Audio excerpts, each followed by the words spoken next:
Tony, what'd you make of Steph Curry last night? It was special, man. Like, in the first half, obviously you and I were both watching the first half. He goes out, he walks into the locker room. We're like, oh, is this the end of Steph Curry? Like, he's been out for 20-some-odd games, 28, 27 games with a knee injury. He goes to the locker room. I'm like, damn, this might be bad. They were down like 14-2 at one point. Guy Santos, good player, by the way. Keep your eye on him, Mike.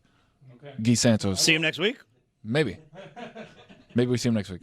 So Steph comes back in and just lights the world on fire and hits the clutch three after clutch three, getting the layup, shoots high floaters. The last play where he basically ices the game almost, the pick and roll with him and Draymond, where he throws a behind-the-back pass to Draymond, curls back on the screen, uses that to rotate to the other side of the wing, and drill like a 35-footer on Brook Lopez. I was like, holy shit, he still has gas in the tank.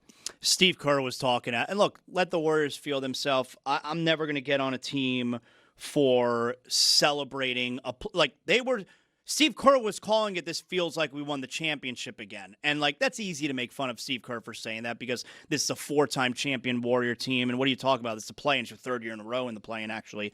And, you know, how could you say that?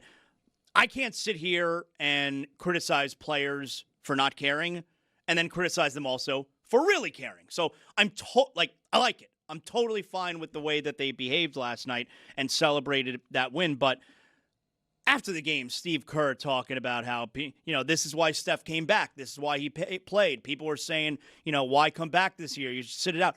Who the hell is saying that Steph Curry shouldn't have played?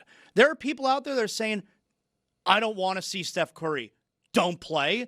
Like, it's such a straw man argument. It's that whole, you know, everybody doubted us. No one thought we could.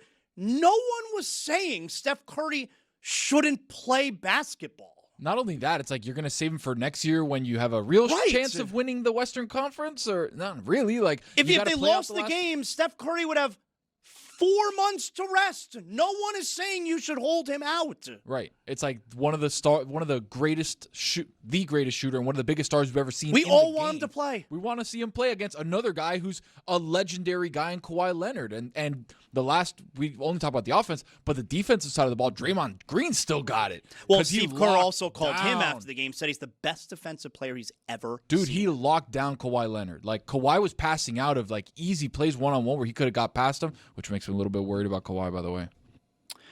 Got to get Draymond there. Top of the key. I think about it for a second. Is Draymond Green, like, is that a ridiculous thing for Steve Kerr to say? It might not be ridiculous. Like, is it possible Draymond Green's the best defensive player ever? Might be. I don't think he's the best defensive player ever because Wemby is here now, and like he's already kind of the best defensive player we've ever seen. It's only 3 years. I know, but he covers literally from the three-point line to the rim in one fell swoop.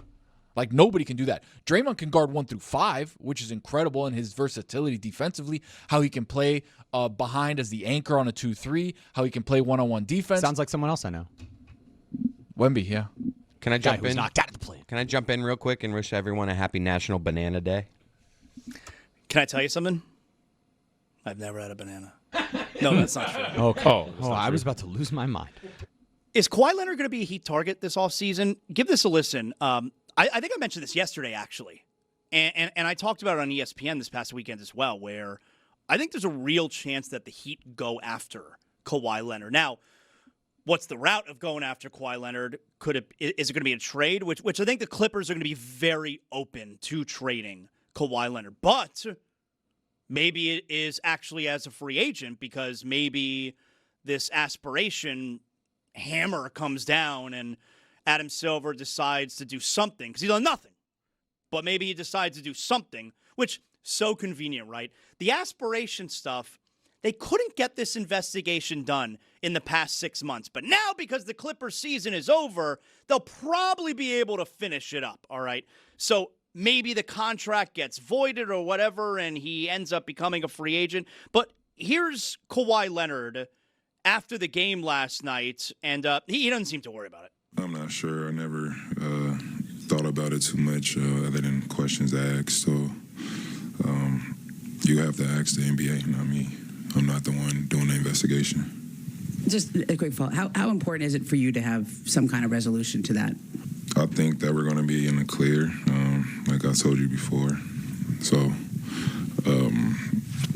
No, I'm not stressing it. There's no reason for him to stress it. Why? He's going to end up being the big winner here. You'll see.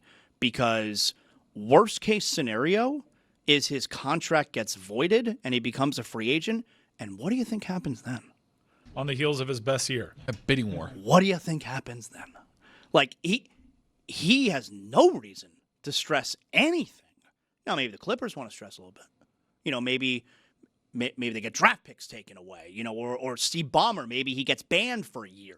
But we've learned from Pablo Torre Finds Out, the investigation seems focused on Kawhi and Uncle Dennis. I don't know what they did wrong. It seems focused on them, and as Pablo Torre Finds Out revealed, the person that is paying for all these investigations is Steve Ballmer, and no one's been asked questions about Steve Ballmer. What does that mean? The person pay? Mean he's paying in the NBA? a price. Yeah, in the NBA, he has to front the cost for the investigation, so he is paying the investigator. Why does he got to do that? Well, listen, Pablo Torre Finds Out. Oh, okay. That's All a right, rule. good plug. That's a rule in the NBA. I really don't think Kawhi Leonard did anything wrong. Like, is it a player and I guess his agents, if you want to do like that, is it their responsibility to make sure that a team is compliant with the salary cap? I mean, if a team offers you a contract, you then have to check and make sure that their books are correct. That's not my job. Look, this is a collectively bargained sport, and I do see the ownership side, which is like, this is a practice. Like, I am an owner trying to find a solution for a demand that is coming from a client. The client wants more money and wants me to find creative. Like, the argument could be like, they want me to find creative ways to circumnavigate the salary tell them no. cap. I understand that POV, but there is in a collectively bargained sport, it is a two-way road. So I do think that there are ways to legislate these demands not coming from the agents, the reps, and they may want to legislate that. I think the Heat could be in play for Kawhi, but he's like 35, right?